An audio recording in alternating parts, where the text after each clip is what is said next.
നമുക്ക് ഈ സിസ്റ്റത്തിൽ ഒരു സംശയം തോന്നിയിട്ടില്ല. പക്ഷേ ഇവർ രണ്ടുപേരും വലിയ കൂട്ടായിരുന്നു. അപ്പം നമ്മൾ വിചാരിച്ചത് ഇവർ കൃത്യമായിട്ട് ഭർത്താക്കന്മാരെ ഡൈവോഴ്സിൽ ഉള്ള ആളുകളാണ്, അതുകൊണ്ട് അവരങ്ങനെ ഒരു തുല്യ ദുഃഖിതർ ഒന്നിക്കല്ലേ, അങ്ങനെയാണെന്നാണ് നമ്മൾ കരുതിയത്.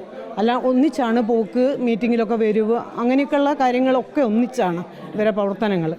ഈ കുട്ടികൾക്ക് വേണ്ടിയുള്ള സൂംബ ക്ലാസ്സിന് നമ്മളെ വലിയൊരു ചടങ്ങിൽ കുട്ടികൾക്ക് ചുവട് വെക്കാനുള്ള കാര്യങ്ങളൊക്കെ നിർദ്ദേശം കൊടുത്തിട്ടുണ്ട്. നമ്മളെ ഇടപെടലോടുകൂടി. ഇവിടെ നല്ല കാലിബറുള്ള കുട്ടിയായിരുന്നു. ഇങ്ങനത്തെ പുഴുക്കുത്ത് അല്ലെങ്കിൽ ഇങ്ങനത്തെ ചീത്ത സ്വഭാവമുള്ളത് നമ്മളൊന്നും അറിയുന്നില്ല. സിസ്റ്റത്തിൽ നിന്ന് എന്തായാലും നമ്മളൊക്കെ പൊതുവിദ്യാഭ്യാസ സംരക്ഷകരാണ്. ഇങ്ങനെ ആരെങ്കിലും ഈ ഇത്തരത്തിലുള്ള തെറ്റായ രീതിയിൽ മുന്നോട്ട് പോയിട്ടുണ്ടെങ്കിൽ, കീർത്തനയുമായി ബന്ധമുണ്ടെങ്കിൽ അവരുടനെ റിസൈൻ ചെയ്തു പോവേണ്ടതാണ് എന്ന് സ്റ്റാഫ് മീറ്റിങ്ങിൽ നമ്മൾ സൂചിപ്പിച്ചിട്ടുണ്ട്. കാവ്യ, കീർത്തന എന്നീ രണ്ടുപേരെയാണ് ലഹരി ഇടപാടുമായി ബന്ധപ്പെട്ട് ഇപ്പോൾ പോലീസ് അറസ്റ്റ് ചെയ്തിട്ടുള്ളത്. ഇരുവരും BRCക്ക് കീഴിൽ, പേരാമ്പ്ര BRCക്ക് കീഴിൽ ജോലി ചെയ്തിരുന്ന അധ്യാപികമാരായിരുന്നു എന്നുള്ളതാണ് ഏറ്റവും പ്രധാനപ്പെട്ട കാര്യം. നമുക്കിപ്പം ഇപ്പോൾ BPC ചേരുന്നുണ്ട്. ടീച്ചറെ, ഇവർ രണ്ടുപേർക്കെതിരെ ഇപ്പം നടപടി എടുത്തു കഴിഞ്ഞു? സാറേ, രണ്ടുപേരെയും ടെർമിനേറ്റ്, ഒരാളെ നേരത്തെ 13-ാം തീയതി തന്നെ ഈ സിസ്റ്റത്തിൽ നിന്ന് ടെർമിനേറ്റ് ചെയ്തു. രണ്ടാമത്തെ ആളെ ഇപ്പോൾ ഓർഡർ ഇപ്പം വരും. DPCക്ക് നമ്മൾ ആ സ്പോട്ടിൽ പോലീസിൻ്റെ റിപ്പോർട്ട് അടക്കം കൈമാറി അവരെ ടെർമിനേറ്റ് ചെയ്യാനുള്ള നടപടികൾ ഈ 11 മണിയോടുകൂടി ആ ഓർഡർ സ്റ്റേറ്റിൽ നിന്ന് ഇപ്പം വരും. ഈ രണ്ടുപേരും ഇവിടെ എവിടെയൊക്കെയായിരുന്നു ഇവർ ജോലി ചെയ്തുകൊണ്ടിരുന്നത്? ഇത് കീർത്തന ആഴ്ചയ്ക്ക് 2-3 ദിവസമാണ് വർക്ക് ചെയ്യേണ്ടത്. അത് 2 ദിവസം ഒരു എയ്ഡഡ് ഗവൺമെൻറ് വിദ്യാലയത്തിലും 1 ദിവസം എയ്ഡഡ് വിദ്യാലയത്തിലാണ് വർക്ക് ചെയ്യേണ്ടത്. ആകെ 3 ദിവസമേ അവർ കീർത്തന സ്പെഷ്യലിസ്റ്റ് ടീച്ചർ ഇവിടേക്ക് വരേണ്ടതുള്ളൂ. ടീച്ചർ, ഇവരെക്കുറിച്ച് നമുക്ക് എന്തെങ്കിലും സംശയം തോന്നി?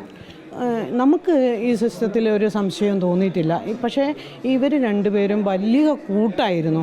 അപ്പം നമ്മൾ വിചാരിച്ചത് ഇവർ കൃത്യമായിട്ട് ഭർത്താക്കന്മാരെ ഡൈവോഴ്സിൽ ഉള്ള ആളുകളാണ്, അതുകൊണ്ട് അവരങ്ങനെ ഒരു തുല്യ ദുഃഖിതർ ഒന്നിക്കല്ലേ, അങ്ങനെയാണെന്നാണ് നമ്മൾ കരുതിയത്. അല്ല, ഒന്നിച്ചാണ് പോക്ക്, മീറ്റിങ്ങിലൊക്കെ വരുക, അങ്ങനെയൊക്കെയുള്ള കാര്യങ്ങളൊക്കെ ഒന്നിച്ചാണ് ഇവരുടെ പ്രവർത്തനങ്ങൾ. കീർത്തന നേരത്തെ ഇങ്ങനെ ഈ സൂംബ ക്ലാസ്സുകളിലൊക്കെ പങ്കെടുത്തിരുന്നു, ലഹരി വിരുദ്ധ പ്രവർത്തനങ്ങളിലൊക്കെ മുന്നിലുണ്ടായിരുന്നു എന്ന് പറയുന്നുണ്ട്. അത് എത്രത്തോളം? അതെ സാറേ, നമ്മൾ കഴിഞ്ഞ ജില്ലാ പഞ്ചായത്തിൻ്റെ ഒരു പ്രൊജക്റ്റിൽ നമ്മൾ കുട്ടികൾക്കൊക്കെ ബോധവൽക്കരണം കൊടുത്ത കൂട്ടത്തിൽ ഈ കുട്ടികൾക്ക് വേണ്ടിയുള്ള സൂംബ ക്ലാസ്സിന് നമ്മളെ വലിയൊരു ചടങ്ങിൽ കുട്ടികൾക്ക് ചുവട് വെക്കാനുള്ള കാര്യങ്ങളൊക്കെ നിർദ്ദേശം കൊടുത്തിട്ടുണ്ട്. നമ്മളെ ഇടപെടലോടുകൂടി. ഇവിടെ നല്ല കാലിബറുള്ള കുട്ടിയായിരുന്നു. ഇങ്ങനത്തെ പുഴുക്കുത്ത് അല്ലെങ്കിൽ ഇങ്ങനത്തെ ചീത്ത സ്വഭാവമുള്ളത് നമ്മളൊന്നും അറിയുന്നില്ല. സിസ്റ്റത്തിൽ നിന്ന് എന്തായാലും നമ്മളൊക്കെ പൊതുവിദ്യാഭ്യാസ സംരക്ഷകരാണ്. അപ്പോൾ ഇത്തരത്തിലുള്ള മൂല്യങ്ങളില്ലാത്ത അധ്യാപകരെ സിസ്റ്റത്തിൽ നിന്ന് ഉടനെ പറഞ്ഞു വിടണം എന്നുള്ള അഭിപ്രായമാണ്. ടെർമിനേറ്റ് ഒരാളെ ചെയ്തു, ഒരാളെ 11 മണിയോടുകൂടി ടെർമിനേറ്റ് ചെയ്യും.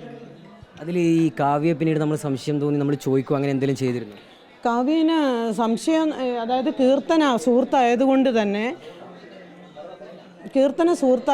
തന്നെ നമ്മൾ വിചാരിച്ചത് കീർത്തനയായിട്ട് നിനക്ക് എന്തെങ്കിലും ബന്ധമുണ്ടോ എന്ന് നമ്മൾ അന്വേഷിച്ചിട്ടുണ്ട്. സ്റ്റാഫ് മീറ്റിംഗ് വിളിച്ചു. സ്റ്റാഫ് മീറ്റിങ്ങിൽ നമ്മൾ പറഞ്ഞു, ഇങ്ങനെ ആരെങ്കിലും ഈ ഇത്തരത്തിലുള്ള തെറ്റായ രീതിയിൽ മുന്നോട്ട് പോയിട്ടുണ്ടെങ്കിൽ, കീർത്തനയുമായി ബന്ധമുണ്ടെങ്കിൽ അവരുടനെ റിസൈൻ ചെയ്തു പോവേണ്ടതാണ് എന്ന് സ്റ്റാഫ് മീറ്റിങ്ങിൽ നമ്മൾ സൂചിപ്പിച്ചിട്ടുണ്ട്. അതിൽ ഈ കാവ്യയ്ക്ക് വേണ്ടി അധ്യാപകരൊക്കെ പണം പിരിച്ചിരുന്നു, ഒരു അപകടത്തിൽ പറ്റിയപ്പോൾ എന്നൊക്കെ കേട്ടിരുന്നു. അങ്ങനെ എന്തെങ്കിലും സംഭവം? അതെ സാറേ, അത് 2 വർഷം മുമ്പ് ഇവളൊരു ആക്സിഡൻറ്റ് പെട്ടിരുന്നു. ആ ആക്സിഡൻറ്റ് പെട്ടപ്പോൾ ഇവൾ സാമ്പത്തികമായിട്ട് വലിയ പ്രയാസമുള്ള ഫാമിലി ഉള്ളതാണ്. അപ്പോൾ അതുകൊണ്ട് തന്നെ മറ്റ് 14 BRCകളും ഈ ആക്സിഡൻറ്റിൽ ഇവർക്ക് വേണ്ട തുടർ ചികിത്സയ്ക്ക് സഹായം ചെയ്തിട്ടുണ്ട്. അതിനുശേഷം ഒരു ആഡംബര കാറൊക്കെ വാങ്ങി, അതൊക്കെ ഒരു സംശയമായിരുന്നു നിങ്ങൾ? അത് നമ്മൾ കഴിഞ്ഞ ദിവസം കീർത്തനൻ്റെ വിഷയത്തിന് ശേഷം നീ കാറിലാണ് യാത്ര എന്ന് കേട്ടല്ലോ, എന്താ കാറെല്ലാം വാങ്ങിയോന്ന് ചോദിച്ചപ്പോൾ ഇവൾ പറഞ്ഞു, അത് എൻ്റെ ആങ്ങളേൻ്റെ കാറാണ്, അവൻ ഗൾഫിലാണ്, അവൻ എനിക്ക് ഓടിക്കാൻ തന്നതാണെന്നാണ് പറഞ്ഞിട്ടുള്ളത്. ഒരു സംശയം നിങ്ങൾക്ക് തോന്നിയിരുന്നോ? ഇല്ല, അന്നേരമൊന്നും.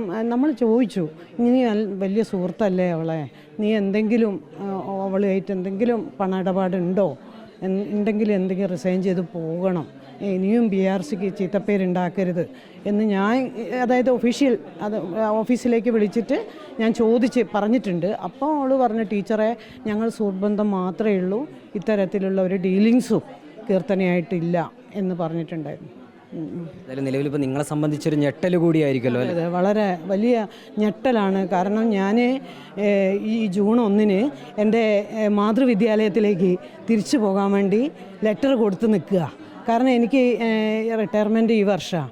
അതുകൊണ്ട് തന്നെ സ്വന്തം വിദ്യാലയത്തിൽ പോയിട്ട് റിട്ടയർമെൻറ്റ് എന്നുള്ള രീതിയിൽ ഞാൻ സ്കൂളിലേക്ക് പോകാൻ വേണ്ടി ലെറ്റർ കൊടുത്ത് നിൽക്കുക. അപ്പോഴാണ് ഇങ്ങനെയൊരു വലിയൊരു പ്രയാസം ഉണ്ടായിട്ടുള്ളത്. ഏതായാലും ഇവരെ സംബന്ധിച്ച് BRCയിലെ മറ്റ് അധ്യാപകരെ സംബന്ധിച്ചൊക്കെ വലിയൊരു ഞെട്ടലാണ്. നിലവിലേതായാലും ഈ 2 പേർക്കെതിരെയും നടപടി എടുത്തിട്ടുണ്ട്.